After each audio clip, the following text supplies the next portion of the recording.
শিশুকে কি স্মার্টফোন থেকে দূরে রাখা সম্ভব? কি হবে বাবা মায়ের ভূমিকা? আজকালকার শিশুরা আগের চেয়ে অনেক এগিয়ে, এই কথা পূর্ববর্তী প্রজন্মের অনেকেই বলে থাকেন। এ কথা বলার পেছনে থাকে কখনো গর্ব, আবার কখনো কিছুটা আক্ষেপের একটা কারণ হয়তো অনেক কম বয়সী প্রযুক্তির সঙ্গে অতি মেলামেশার বিষয়টি। দুনিয়ার সঙ্গে হালনাগাদ হলেও এতে বেড়ে ওঠার স্বাভাবিক প্রক্রিয়ায় যে বিঘ্ন ঘটে, তা তো অস্বীকারের উপায় নেই। শিশুকে স্মার্টফোন থেকে দূরে রাখা কি আদৌ সম্ভব? এমন প্রশ্ন মনে আসা অস্বাভাবিক নয়। দিন দিন আরো সমৃদ্ধ হতে থাকা এই ডিজিটাল বিশ্বে। তবে এই ক্ষেত্রে প্রাথমিক যে চ্যালেঞ্জটি আসে তা হচ্ছে অনেকে খেতে চায় না স্মার্টফোন ছাড়া। মোবাইল না দিয়ে তাহলে ওই সময় কিভাবে খাওয়াবেন বাবা মা? ডক্টর পাল হোমিও হলের প্রধান ডক্টর বিশ্বনাথ পাল এই বিষয়ে বলেন, শিশুকে স্মার্টফোন থেকে দূরে রাখা অবশ্যই সম্ভব। তবে সেটা নির্ভর করবে তার বাবা মা বা কেয়ার গিভার পর্যায়ের ব্যক্তিদের উপর। আমাদেরকে ব্যাপারটার মূলে ফেরত গিয়ে জানতে হবে যে কিভাবে শিশুটি মোবাইল দেখে খেতে অভ্যস্ত হয়েছিল। অর্থাৎ কার্যের কারণে গিয়ে আমাদের এই বিষয়টির দিকে নজর দিতে হবে।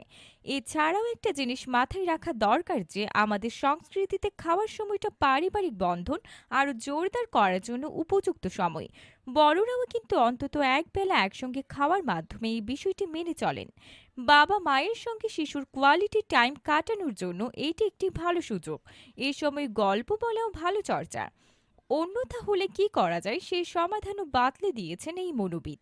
তবে বাবা মা অনেক বেশি ব্যস্ত থাকলে শিশুকে যদি একবেলাও মোবাইল দিয়ে খাওয়াতে হয়, তাহলে অন্য কোনো সময় মোবাইল দেওয়া হবে না। ছোট থেকেই এই চর্চা তৈরি করতে হবে।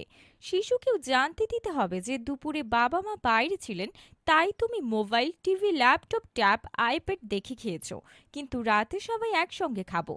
শিশুর অভ্যাস বদল করতে চাইলে ওরা হয়তো প্রথমে কথা শুনবে না। সেক্ষেত্রে তাদেরকে একটু ইনসেনটিভ দেওয়া যায়। যেমন ওরা যদি এক সপ্তাহ কোনো গ্যাজেট ছাড়াই রাতের খাবারটা পরিবারের অন্য সবার সঙ্গে খায়, তাহলে ওদের কোথাও বেড়াতে নেওয়া হবে বা খেলনা কিনে দেওয়া হবে ইত্যাদি। কাজটা সহজ নয়, কিন্তু ধৈর্য ধরলে নিশ্চয়ই অসম্ভব কিছু হবে না। বিনোদন হিসেবে স্মার্টফোনের বিকল্প কি? ডক্টর বিশ্বনাথ পাল বলেন, স্মার্টফোন থেকে দূরে রাখার জন্য বিকল্প কোনো অভ্যাস গড়ে তুলতে হবে। যদি কলকাতার কথাই বলি, এখানেও এখন নানা রকম অ্যাক্টিভিটিসের জায়গা তৈরি হয়েছে। সপ্তাহান্তে বা বিকেলে কোনো ধরনের খেলাধুলা, আর্ট অ্যান্ড ক্রাফটস, গান বাজনা, নাচ, নাটক, অ্যাডভেঞ্চার ক্লাব এসবে শিশুদের ভর্তি করে দেওয়া যায়। এতে ওদের মধ্যকার যে চঞ্চলতা তা ইতিবাচক একটা মাধ্যম পাবে। মস্তিষ্ক আরও সক্রিয় হবে, সে সঙ্গে সামাজিকীকরণের উন্নতিও ঘটবে। নিজস্ব একটা সার্কেল তৈরি হবে। বিনোদন মানে শুধু স্মার্টফোন বা গ্যাজেট নয়। ডক্টর বিশ্বনাথ পাল জানান, স্মার্টফোন বা অন্যান্য ডিজিটাল গ্যাজেটে যে বিনোদনের মাধ্যম নয়, এই ভাবনার চর্চা কথা ও কাজে শিশুদের সামনে প্রকাশ করতে হবে। সেজন্য তাদের সঙ্গে ঘরোয়া পরিসরে বিভিন্ন খেলাধুলা, যেমন পুরনো দিনের আমাদের ঐতিহ্যের সঙ্গে ঘিরে থাকা নাম, দেশ, ফুল, ফল, চোর পুলিশ, ষোলো গুটি, লুডো ইত্যাদি খেলা যায়। মেমোরি গেম বা বাজারে কিনতে পাওয়া যায় এমন কিছু বোর্ড গেমও ভালো পদ্ধতি।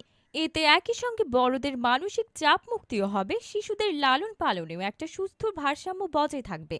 শিশুরা পারিবারিক বন্ধনের ইতিবাচক দিকগুলো শিখবে, যা তাদের পরবর্তী জীবনে আত্মবিশ্বাসী ও বুদ্ধিদীপ্ত ব্যক্তিত্ব গড়ে তুলতে সহায়তা করবে। স্ক্রিন টাইম ব্যবহারের সময়সীমা। বর্তমান যুগ ডিজিটাল যুগ, আর এ যুগে মোবাইল না দেওয়াটাই আবার অসম্ভব বলেও মনে হতে পারে অনেকের কাছে। সম্ভব হলে 2 বছর বয়স পর্যন্ত স্ক্রিন টাইম সাপ্তাহিক 1 থেকে 2 ঘন্টার মতো রাখা যেতে পারে। তবে আদতে সংখ্যাটা জিরো হওয়াই উচিত। মনস্তাত্ত্বিক ও চিকিৎসাগত গবেষণারও সেই মতামত বলে জানান ডক্টর বিশ্বনাথ পাল। তিনি জানান, আরেকটু বড় শিশু হলেও এইভাবে স্ক্রিন টাইম বরাদ্দ করে দিতে হবে এবং এই বিষয়টি একটু আদর ও শাসনের মিশেলে নিয়ন্ত্রণ করতে হবে। বিনোদনের জন্য কোনোভাবে ডিজিটাল পর্দার প্রতি নির্ভরতা যাতে তৈরি না হয়, সে বিষয়ে সচেতন থাকতে হবে। বাবা মায়ের ভূমিকা। এই আসক্তির পেছনে বাবা মায়ের আচরণ কতটা ভূমিকা রাখে সেদিকেও আলোকপাত করেছেন ডক্টর বিশ্বনাথ পাল। তিনি বলেন, এই বিষয়টি অবশ্যই ভুলে যাওয়া চলবে না যে শিশুরা কখনো নিজে থেকে স্মার্টফোনের ব্যবহার জানবে না, ওরা আমাদের কাছ থেকে শেখে। এটা তাদের পর্যবেক্ষণমূলক শিক্ষণের একটা অংশ। 60-এর দশকে স্ট্যানফোর্ড ইউনিভার্সিটির একটি গবেষণায় দেখা গিয়েছিল, শিশুরা সরাসরি পর্যবেক্ষণমূলক শিক্ষা থেকে আক্রমণাত্মক বা অ-আক্রমণাত্মক আচরণ শেখে। মা বাবা ও পরিবারের বাকিদের সবার আচরণে শিশুরা সচেতন বা অবচেতনভাবে শিখতে থাকে। তাই আমরা যদি ওদের সামনে মোবাইল ফোন কম ব্যবহার করি তাহলে ওরাও সেটা শিখবে। করণীয় কি? অনেকেই এখন ব্যবসা বা অফিসের অনেক কাজ স্মার্টফোনে করে থাকেন।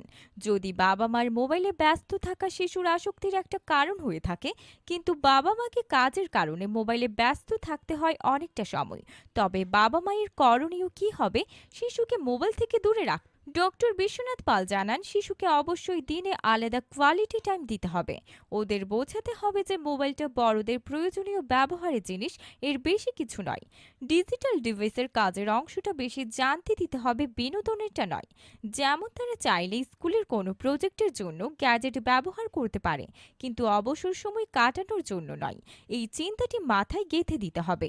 অবসরের জন্য তাদের কাছে খুলে দিতে হবে সৃজনশীলতার মুক্ত দুয়ার। চিকিৎসক doctor Biswanath Pal, BSc Cal, DHSH Cal, BHMS, Chandula homoeopathic medical college and hospital, homoeopathic consultant and cosmetologist.